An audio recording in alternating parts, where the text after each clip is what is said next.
हरे कृष्णा। जय श्री राधे। कैसे हैं आप सब? आई होप आप सभी ठीक होंगे।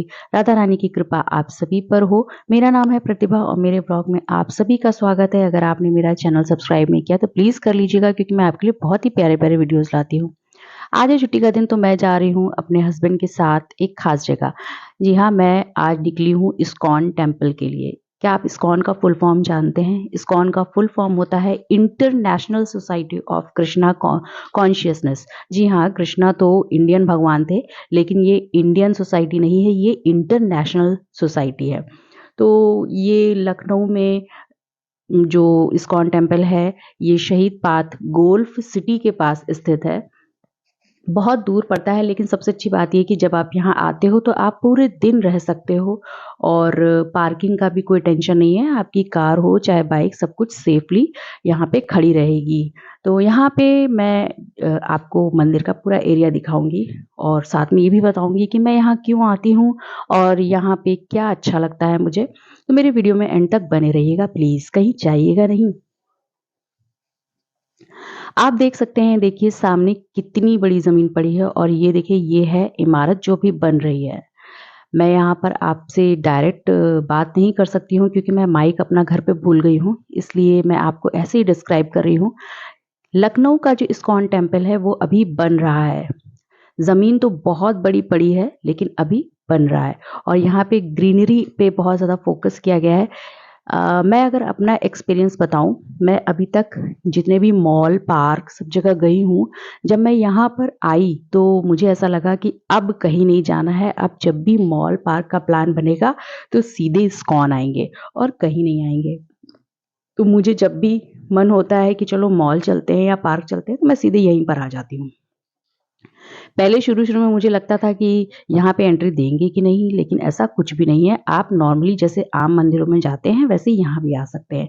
देखिए यहाँ भक्तों की कितनी भीड़ है। ये सब कृष्ण भक्त हैं और सामने इतना बड़ा हॉल है और आप आएँगे, पूरे दिन भी अगर यहाँ पर बैठे रहेंगे, तो भी आपको दिक्कत नहीं होगी और इनका एक पर्सनल रेस्टोरेंट भी है, तो खाने-पीने की भी कोई चिंता नहीं होती है। मैं आपको अभी वो भी दिखाऊँगी।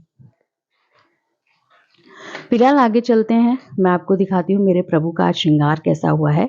यहाँ पर हमारे कृष्ण और हमारी राधा रानी का श्रृंगार कैसा हुआ है। थोड़ी सी भीड़ है, जगह बनानी पड़ेगी। आमतौर पे यहाँ पे भक्तों को मना नहीं करते हैं।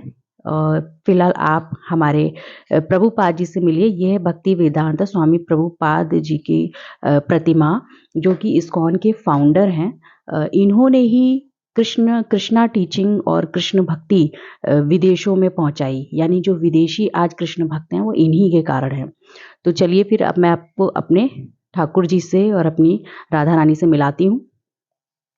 आप देख सकते हैं कि यहाँ पे कितनी भीड़ है, लेकिन मैं बता दूं इसमें से ज़्यादातर भक्त सिर्फ इसलिए खड़े हैं ताकि वो ठाकुर जी के श्रृंगार को और उनको, उनकी छवि को अच्छे से निहार सकें। सभी प्रसाद देने और प्रसाद लेने के लिए नहीं खड़े हैं। तो इसलिए कई बार ऐसा होता है कि पीछे थोड़ा-सा इंतज़ार करना पड़ता है। लेकिन यहाँ की सबसे अच्छी बात ये है कि यहाँ पर भीड़ लगाने पे आपको टोका नहीं जाता है, भक्तों का अपमान नहीं किया जाता है कि आप हटिए, लाइन लगाइए, ऐसा कुछ नहीं है। हालाँकि लाइन लगाना अच्छी बात होती है, पर प्रभु से प्रेम से मिलने में जो मज़ा है, वो फ़ॉर्मेलिटी से मिलने में नहीं है। ये देखिए ये मेरे प्रभु हैं सामने और बहुत ही सुंदर श्रृंगार होता है कृष्ण जी का, राधा जी का यहाँ पर डेली होता है, बहुत ही सुंदर। और आप श्रृंगार सेवा भी दे सकते हो अगर आपकी क्षमता है तो, क्योंकि आप श्रृंगार देख के समझ ही सकते हैं कि श्रृंगार किस बजट का होगा। खैर, तो यहाँ पे मैं सबसे पहले अपने प्रभु को प्रसाद अर्पित कर दूँ, तब तक मेरे हस्बैंड मेरा वीडियो शूट कर रहे हैं। सामने जो आप पुजारी जी देख रहे हैं, एक्चुअली उन्हें पुजारी नहीं कहा जाता है, यहाँ पे प्रभु जी कहा जाता है। इस्कॉन में जितने भी पुरुष होते हैं उनको प्रभु जी, और जितनी भी महिलाएं होती हैं उनको माता जी कहा जाता है। और ये जो प्रभु जी आशीर्वाद दे रहे हैं, ये चीज़ गौ माता के ऊपर रखकर ब्लेसिंग दी जाती है, तो हम सबको इससे ब्लेसिंग मिलती है। और यहाँ पर बहुत जगह होती है, कई बार जब यहाँ पे क्लासेस चलती हैं या फिर कीर्तन होता है, तो बैठने के लिए गद्दे वगैरह भी बिछाए जाते हैं और क्लासेस वगैरह भी आप कर सकते हो, ऐसा कुछ नहीं है। अगर आप रेगुलर आना चाहते हो यहाँ पे, तो यहाँ के डिवोटीज से बात कर लीजिए, वो आपको ग्रुप में ज्वाइन कर लेंगे।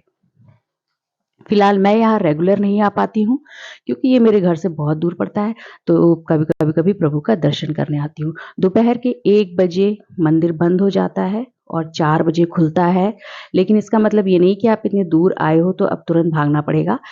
चलिए तब तक मैं आपको बाहर का मंदिर दिखाती हूँ। मैं आ गई हूँ बाहर और ये है इस्कॉन का गौशाला। यहाँ पे गीर प्रजाति की गाय पली हुई हैं।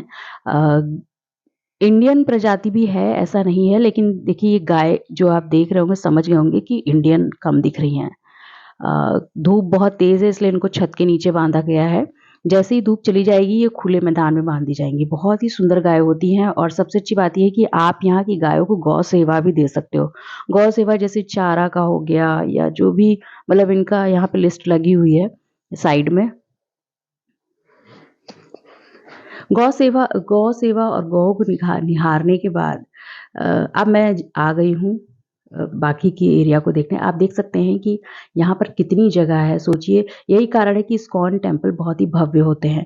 चलिए अब मैं ले चलती हूँ आपको अपने फेवरेट प्लेस। ये है सबसे बेस्ट जगह। इस्कॉन फेमस है कृष्णा टीचिंग के लिए। कृष्ण ने जो हमें ज्ञान दिया उसकी टीचिंग के लिए पूरी दुनिया में हमें टीच किया है इस्कॉन ने। दूसरे शब्दों में आप कह सकते हैं कि ये एक तरह का गुरुकुल है जो कि इंटरनेशनल लेवल पर है। और यहाँ पर लड्डू गोपाल कृष्ण से जुड़ी सारी चीज़ें मिलती हैं। सुगंध सेवा में देखिए यहाँ धूप बत्ती और लड्डू गोपाल की ड्रेसेस, तुलसी माला, मतलब हर चीज़।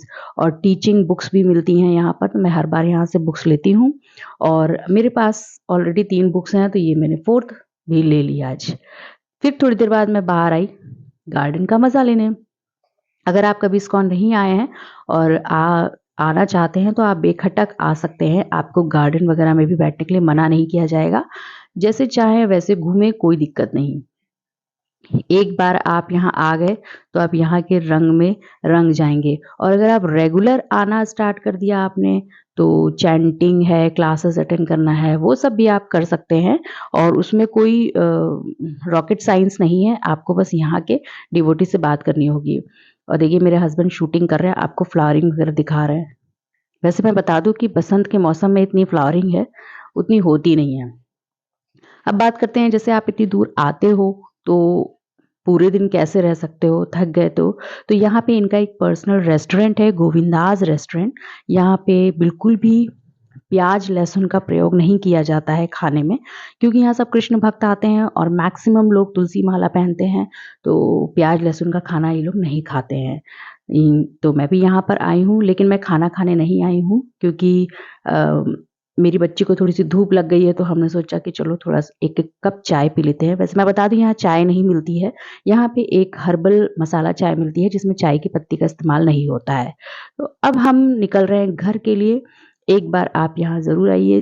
अगर आप यहाँ आएंगे तो आपको ज़्यादा अच्छे से पता चलेगा कि ये जगह इतनी मशहूर क्यों है। फिलहाल मेरे कृष्ण से मिलने मैं अक्सर आती हूँ, तो अपना ध्यान रखिए। जय श्री कृष्ण, राधे राधे।